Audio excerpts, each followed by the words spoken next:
Personal branding tips for freelancers. Hello, fellow freelancers and aspiring freelancers. Here is another useful tip on how to get clients by developing a personal brand.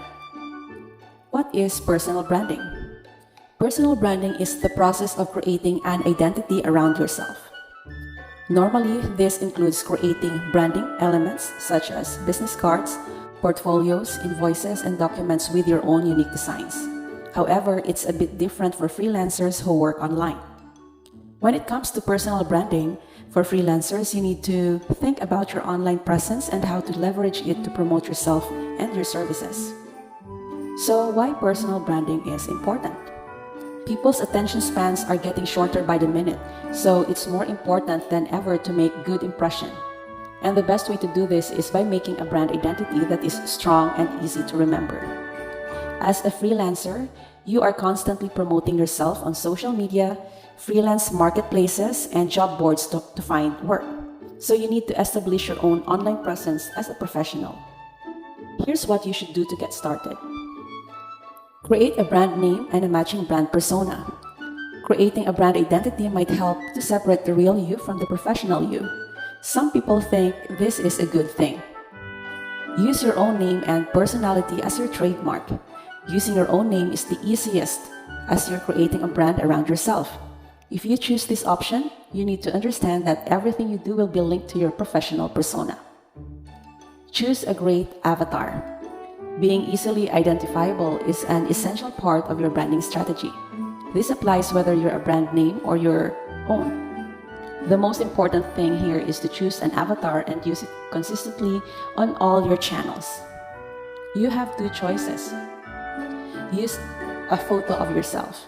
Your photo is a great way to establish yourself as a living, breathing human being. If you're a photographer, artist, or designer, it's also a good opportunity to show off your creative side. Clients like to know who they're in business with, and using your own photo can make you seem more personable. Use a logo. If you're using a brand name instead of your own, you'll want to use a logo, and it needs to be a good one. Your logo design and placement should be consistent throughout your website, blog, and profiles. Know your brand's voice.